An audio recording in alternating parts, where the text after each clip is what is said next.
포용과 사명의 분리라고 하는 제목으로 함께 말씀을 나눠보도록 하겠습니다. 오늘은 특별히 이 안디옥 교회 이야기입니다. 우리가 잘 알고 있는 이 안디옥 교회는 이 안디옥 교회를 통해서 이 바울과 바나바를 선교사로 파송을 하게 됩니다. 그래서 이 안디옥 교회를 통해 또 특히 바울을 통해서 이 세계 선교의 새로운 패러다임이 시작이 되는 모습을 우리는 잘 알고 있죠.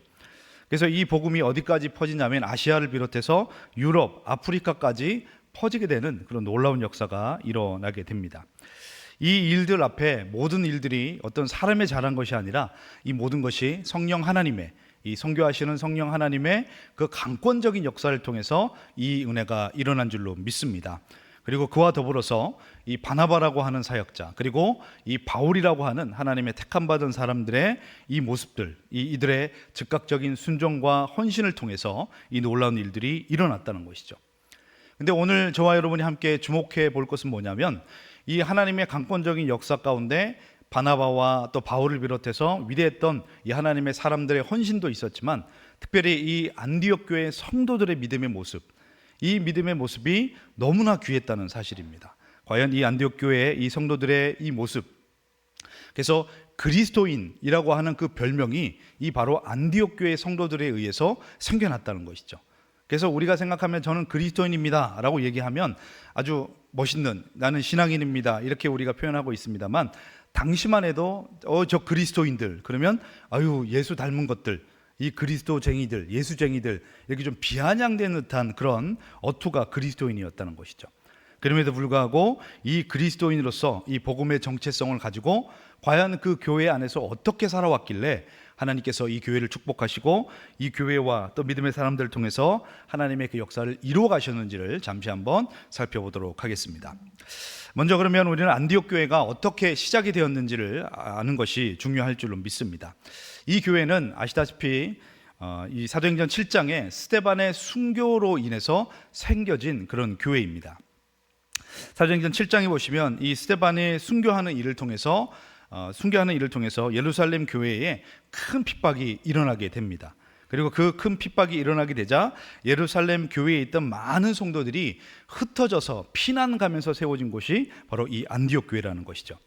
그래서 사도행전 8장 2절의 말씀에 보시면 그날에 예루살렘에 있는 교회에 큰 박해가 있어 사도 외에는 다 유다와 사마리아와 모든 땅으로 흩어졌다라고 말씀을 하고 있다는 것이죠. 그러면 이 흩어진 성도의 숫자가 얼마나 되겠습니까? 이 흩어진 성도의 숫자가 얼마나 되냐면 2장 41절의 말씀에 보시면 이 초대교회의 그 역사를 통해서 3,000명의 신도가 하나님 앞에 돌아왔다라고 하는 그런 기록이 있습니다. 그리고 4장 4절의 말씀에 보시면 이 사도들이 전하는 말씀을 듣고 믿는 자의 수가 5,000이나 되었더라라고 얘기를 하고 있죠. 그래서 여러분 조합해 보면 어떤 학자들이 어떻게 얘기를 하고 있냐면 대략 1만여 명의 성도들이 그 예루살렘 교회의 성도로 있었고 이들이 흩어지면서 복음이 예루살렘과 유대와 또 사마리아와 땅끝까지 이르게 되는 그 역할을 감당했을 것이다라고 이야기를 하고 있다는 것입니다. 그렇다면 이 모든 일들이 우연히 일어난 일일까요? 우리가 하나님의 은혜 안에 하나님의 계획과 경륜에서 우연히 일어난 일은 없는 줄로 믿습니다. 아멘이시죠? 하나님께서 이 환난과 핍박을 통해서 흩으심을 통해서 교회가 세워진 것이 결코 우연이 아니라는 것입니다. 왜냐하면 이 흩어짐은 바로 하나님의 말씀이 이루어지는 과정에 있었다는 것이죠.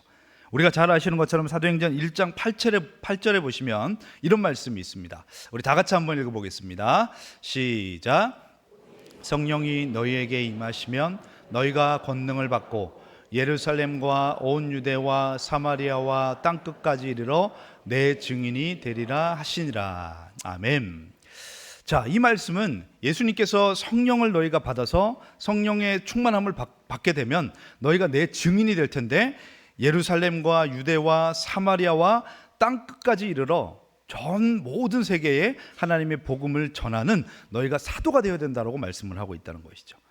근데 여러분 사도행전의 말씀해 보시면 처음에 이 하나님의 복음이 어디에만 머물러 있었냐면 예루살렘에만 머물러져 있습니다. 예루살렘에는 머물러지고 그곳에서 여러분 이 예루살렘 교회가 점점점 확장되어져 가고 있다는 거죠. 근데 여러분 이 하나님의 복음은 흘러가야만 했습니다. 예루살렘에 출발해서 유대와 사마리아와 이제 땅끝까지 이르러 하나님의 복음은 하나님의 시간표대로 계획대로 그 말씀이 흘러갔어야 된다는 거죠.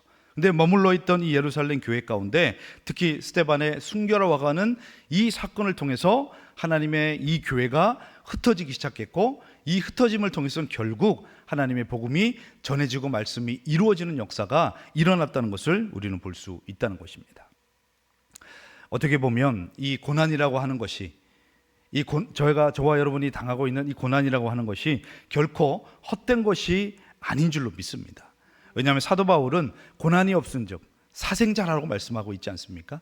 하나님께서 우리에게 고난을 허용하시는 이유는 그 고난을 통해서 우리를 저주하시고 우리를 소멸시키기 위하심이 아니라, 그 고난을 통해서 결국 하나님의 영광은 하나님께서 취하시고, 그 고난을 통해서 결국 저와 여러분을 거룩한 선으로 이끌어 가실 것을 우리는 믿기 때문인 줄로 믿습니다. 그래서 여러분, 이렇게 흩어짐을 통해서 결국 이 교회의 환란이 흩어져서 땅끝까지 그리스도의 복음이 전해지는 귀한 계기가 되었다는 것을 우리는 볼 수 있다는 것이죠. 사랑하는 성도 여러분, 이 놀라운 하나님의 복음이 저와 여러분의 입술에만 머무는 것이 아니라, 저와 여러분의 가정과 저와 여러분의 우리의 교회만 머무르러 있는 것이 아니라, 우리의 삶을 통해서 이 하나님의 복음이 땅끝까지 전해지는데 더욱더 함께하는 저와 여러분 되기를 간절히 소망합니다. 이 하나님의 복음이 전해지고 또 믿음의 사람들이 주님 앞에 돌아오는 모습이 참 귀하고 아름답지 않습니까? 벌써 제가 이 새가족 교육을 한 지 2년이 넘은 것 같습니다.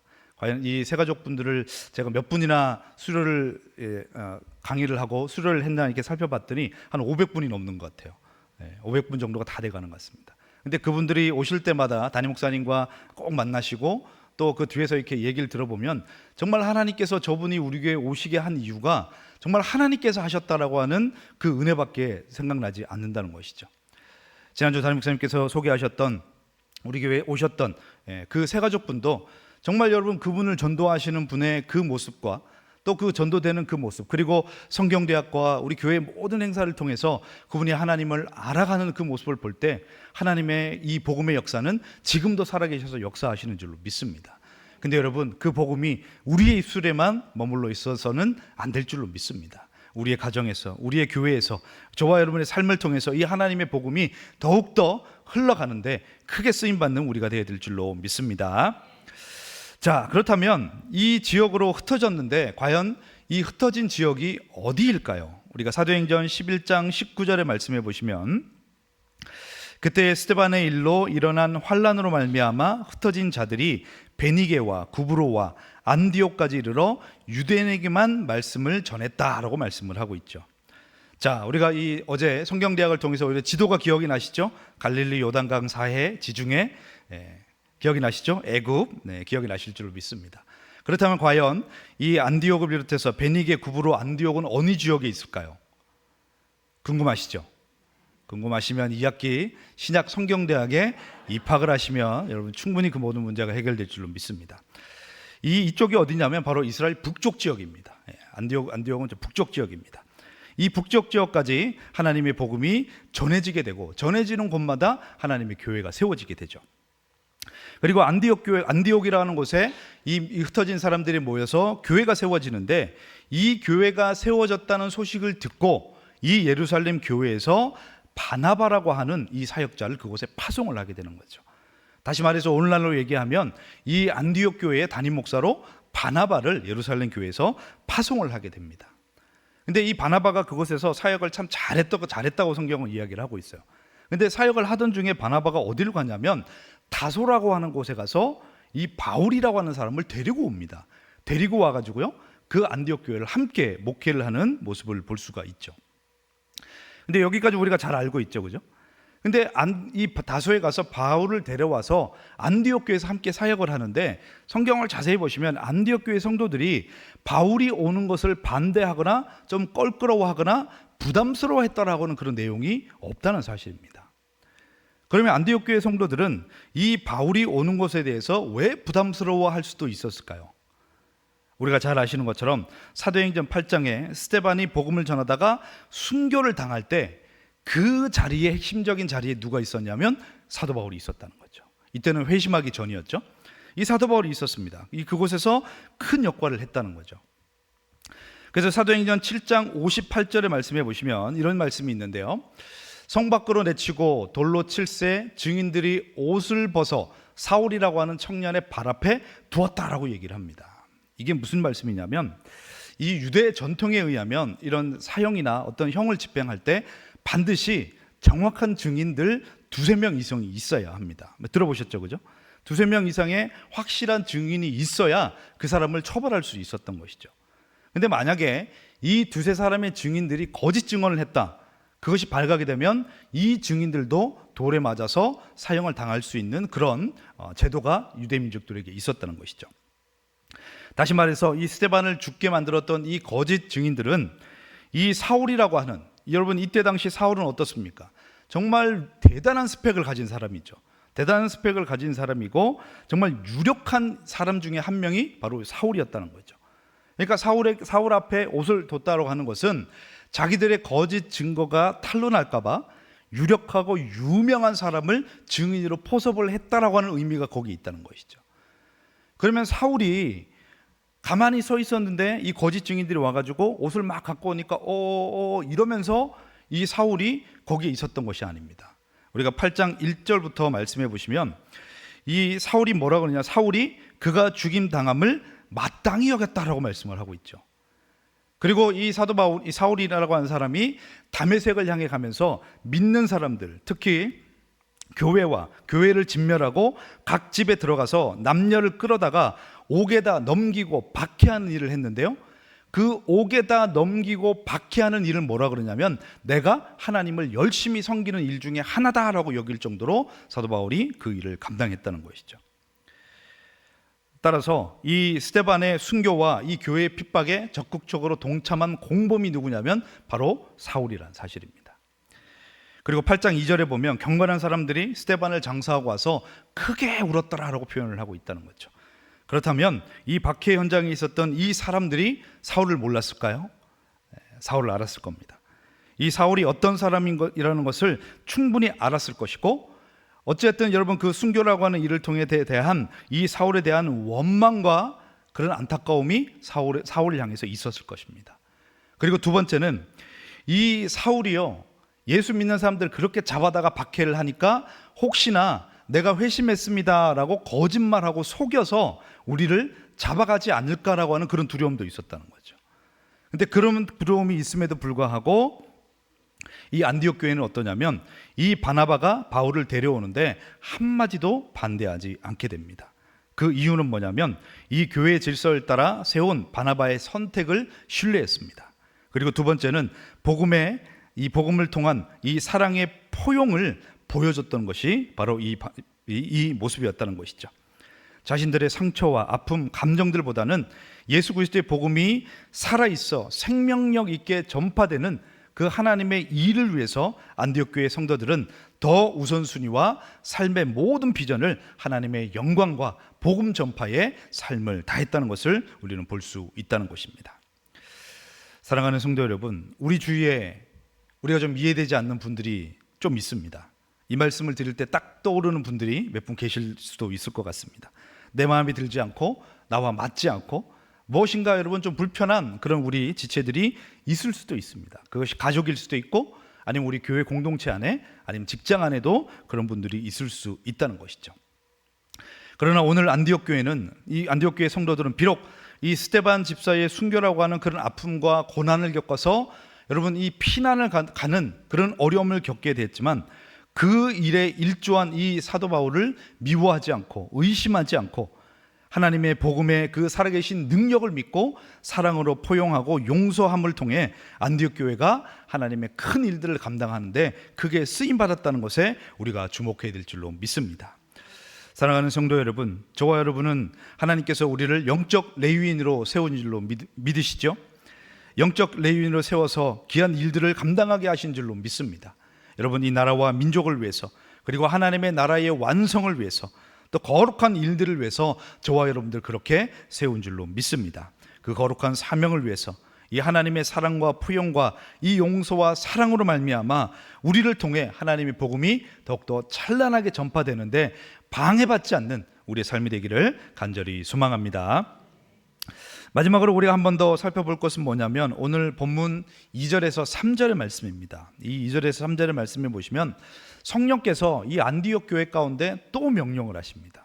명령을 하시는데 그 명령의 내용이 뭐냐면 2절에 보시면 성령이 이르시되 내가 불러 시키는 일을 위하여 바나바와 사울을 따로 세우라 하니라고 얘기를 합니다.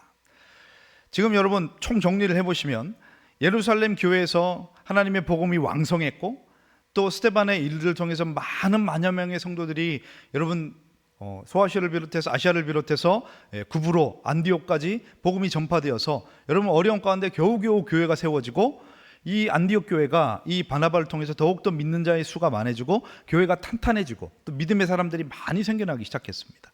이제 교회가 안정화가 되고 있다는 거죠. 근데 성령께서 뭐라고 말씀하시냐면 이 바울과 바나바를 따로 세워서 내가 이들을 보내겠다라고 말씀을 하고 있다는 것이죠. 이제 교회가 좀 안정기에 들어섰는데 갑자기 교회의 최고 리더인 두 사람을 하나님께서 파송해버리겠다라고 말씀을 하고 있다는 것입니다. 여러분 우리가 너무 쉽게 생각할 수 있겠습니다만 우리가 곰곰이 생각을 해보면 여러분 지금 우리를 인도했던 이 지도자가 갑자기 떠난다고 생각한다면 여러분 어떻겠습니까? 많은 혼란이 일어날 수밖에 없다는 것이죠. 근데 이 명령 앞에 바나바와 바울은 어떻게 합니까? 즉각 순종합니다. 우리가 살펴볼 것은 오늘 이 안디옥 교회 성도들의 반응이죠. 이 두 사람이 갑자기 떠나면 어떻게 될까 많은 혼란스러움이 있게 되지만 이들은 3절의 말씀해 보시면 이에 금식하고 기도하고 두 사람에게 안수하여 보냈다라고 말씀을 합니다. 근데 여기서 이에라고 하는 이 헬라어 토테라고 하는 뜻은요 곧바로 즉시라고 하는 그런 뜻을 가지고 있다는 거죠. 하나님께서 세우신 이 교회에 이 지도자들이 지금 귀한 사역을 감당하고 있는데 하나님께서 이 두 사람을 내가 보내겠다. 그랬더니 바울과 바나바도 즉시 순종했지만 이 안디옥 교회의 성도들 또한 즉시 하나님 앞에 금식하며 기도했다는 거죠. 왜 금식하며 기도했을까요? 이 금식과 기도를 통해서 이 두 사람을 부르시는 하나님의 성령의 뜻이 과연 그런가 그렇지 않은가를 확인하고 난 다음에 두말 없이 이들을 안수하여 보내는 모습을 우리는 볼 수 있다는 것이죠. 이것이 바로 안디옥 교회 성도들이 하나님이 기뻐하시는 믿음의 모습이었다는 것을 우리는 살펴볼 수 있습니다. 사랑하는 성도 여러분, 말씀을 정리하겠습니다. 오늘 안디옥 교회 성도들의 모습을 보면서 여러분 무엇을 느끼십니까? 참 위대한 교회가 아닌가라는 생각이 듭니다. 그래서 여러분 이 땅의 지상교회 중에 이런 완벽한 교회는 없을 것입니다. 그래서 여러분 이 완벽하다 그러면 영어로 퍼펙트, 뭔가 여러분 흠도 없는 그런 교회가 완벽한 교회가 아닐 것입니다. 이 완벽한 교회는 어떤 교회냐면 성숙해가는 교회, 주님을 닮아가는 교회, 주님의 뜻을 먼저 구하며 하나님의 영광을 먼저 구하기를 몸부림치는 교회가 진짜 온전한 교회인 줄로 믿습니다. 그 일들을 통해서 성령의 강권적인 역사하심을 위해 살았던 이 참 그리스도인의 모임이 바로 이 안디옥 교회의 모습이었다는 것이죠. 그러나 여러분 이 안디옥 교회도 뭔가 좀 부족함이 있었습니다. 2차 선교 여행을 앞두고 이 마가 요한을 동행하는 문제로 바울과 바나바가 의견 대결 때문에 충돌하기도 합니다. 그럼에도 불구하고 이 안디옥 교회는요 하나님의 복음의 그 놀라운 은혜를 통해 다양한 배경을 가진 사람들이 예수 그리스도라고 하는 공통의 분모를 가지고 하나 되어 하나님의 영광을 위해 살으며 즉시 순종했던 교회가 바로 안디옥 교회였다는 것입니다. 모두 하나님의 주권적인 역사와 영광을 위해서 움직이는 그런 교회였다는 것이죠. 그리고 성령께서 말씀하심에 민감하게 기도했던 교회가 바로 이 안디옥 교회였다는 것입니다. 여러분 이와 같이 하나님의 나라의 완성과 하나님의 영광을 위해 살아가는 이 자들의 소망이 무엇이었을까요? 이 성도들이 가지고 있는 소망이 하나님의 거룩한 영광이 나타나며 하나님의 나라가 확장되는 이 일들에 동참하는 것이 바로 이 성도들의 소망이었다는 것입니다. 그래서 여러분 요한 1서 3장 3절의 말씀해 보시면 이런 말씀이 있죠. 다 같이 한번 읽어보겠습니다. 주를 향하여 이 소망을 가진 자마다 깨끗하심과 같이 자기를 깨끗하게 하느니라. 아멘. 여러분, 저와 여러분의 소망이 하나님의 나라의 완성이 되고 하나님의 귀한 사역에 동참하는 것이 저와 여러분의 귀한 삶의 소망이 되기를 간절히 소망합니다. 여러분, 우리의 귀한 사역을 통해, 우리의 귀한 삶과 우리의 믿음을 통해 하나님의 영광이 드러나는, 여러분 영적 레위인으로서의 귀한 사명을 감당하는 그 일이 되기를 간절히 소망합니다. 그 일이 되기 위해서는 어떻게 해요? 하나님의 그 영광을 위해서 하나님의 나라가 우리의 소망이 되고, 그 소망을 가진 사람들은 그의 깨끗하신 것 같이 우리를 깨끗하게 한다는 것입니다. 그 깨끗함 가운데 살아가는 내 지체를 용납하고 내 지체를 용서하고 내 지체를 이해한다는 것이죠. 이것이 바로 하나님의 교회, 특히 여러분 이 안디옥 교회, 또 하나님이 기뻐하시는 그런 교회의 모습인 줄로 믿습니다. 저는 우리 이천신화교회가 이러한 교회가 아닌가 감히 생각을 해봅니다. 여러분, 최근 어떤 이 교육에서 목사님들과 좀 교제할 수 있는 시간을 가졌습니다. 근데 우연찮게 저희 교회도 올해가 50주년이지 않습니까? 근데 만났던 분들 교회도 좀 규모가 있는 교회인데 거기도 50주년이라는 거예요. 그래서 제가 물어봤어요. 목사님, 그러면 목사님네 교회에서는 50주년인데 뭘 하십니까? 라고 여쭤봤더니 뮤지컬도 준비하고요, 또 바자회도 준비하고요, 그리고 우리 성도들이 함께 할 수 있는 큰 잔치를 준비하신다는 거예요. 그래서 제가 같은 부목사, 이제 같은 직업을 가진 사람으로서 열심히 하십시오 이렇게 격려했습니다. 그래서 저희 교회를 물어보더라고요. 그래서 저는 그냥, 저희는 입에 붙었잖아요, 그죠? 저희 교회는 50주년에 대해서 5010 프로젝트를 합니다. 그랬더니 그게 뭐냐는 거예요. 그래서 10가지를 쫙 말씀드렸어요. 그랬더니 그분이 저를 본 지 얼마 안 됐는데, 또 그분이 저보다 나이도 많으신데 정말 그 눈에서 존경의 눈빛을 받습니다. 네. 여러분, 우리가 이 교회가, 사랑하는 우리 이천신화교회가 정말 하나님의 영광을 위해서 이 50주년에 여러분 우리가 함께 먹고 마시고, 정말 그럴 수도 있지만 담임 목사님을 통해 하나님께서 주신 비전은 어떻습니까? 우리의 즐거움이 아니라 이 하나님의 복음을, 이 프로젝트를 통해서 작은 것이나마 함께 나눔을 통해서 하나님의 영광을 나타내고 있는 교회가 바로 우리 교회인 줄로 믿습니다. 여러분, 이것으로 끝이 아니죠. 이 하나님의 택하신 거룩한 은혜를 통해서, 특별히 여러분 이 성경대학이라고 하는 귀한 성경대학을 통해서 하나님께서 우리에게 귀한 말씀을 허락해 주시고, 여러분 자면서도 여러분 지도가 보이지 않으신가요? 자면서도 지도가 보이시고, 신광야가 어딘지 지도가 보이시고, 더 감사한 것은 여러분 변함없이 흔들림 없이 사랑하는 교회 가운데 훈련이 끊임없이 이루어지고 있다는 사실입니다. 또 더 감사한 것은 여러분 끊임없이 하나님의 역사하심과 인도하심 가운데 하나님의 택한 자라고 보이는 그 믿음의 사람들이 세가족으로 저희 교회에 많이 등록하고 계시다는 사실입니다. 여러분, 그러고 볼 때 저와 여러분이 정말 귀한 교회에서 믿음의 생활을 한다는 것이 얼마나 복되고 귀한 일인지 모르겠습니다. 여러분, 이 귀한 일들 앞에, 또 특별히 이 캄보디아 선교회 이 전초기지를 세우는 일을 또 감당하고 있고, 또 현지인을 세워서 또 귀한 교회를 세워서 이 복음이 더욱더 전파되는 일들에 우리 교회가 함께하고 있다는 사실입니다. 여러분, 이 놀라운 귀한 일들을 감당하고 있는 이 우리 이천신화교회에서 마치 안디옥 교회 성도들처럼 이 하나님의 사랑과 표용과 이 용서와 사랑으로 말미암아 하나님의 영광이 나타나고 예수 그리스도의 생명으로 생명을 살리는 복음의 놀라운 역사가 저와 여러분의 삶을 통해서 일어나는 믿음의 삶이 되기를 간절히 소망합니다. 그러기 위해서 안디옥 교회가 믿음을 향해 나갔던 것처럼 믿음의 사람들이 그 하나님의 영광과 하나님의 나라와 그런 영적 레위인의 귀한 사명을 감당하기 위해서 그 모든 것이 그들의 소망이 되었던 것처럼 저와 여러분의 삶 가운데 그 소망으로 말미암아 날마다 주님을 더 닮아가는 우리의 삶이 되어서 정말 2025년도 50주년을 맞아 5010 프로젝트 이후에 내년도 정말 하나님께서 우리 교회와 또 이 지역과 한국교회에 크게 이루실 하나님의 큰 뜻들 앞에 우리가 영광 돌릴 수 있는 저와 여러분들이 주인공이 되기를 간절히 소망합니다. 이 시간 말씀을 기억하며 함께 기도하기를 소망합니다.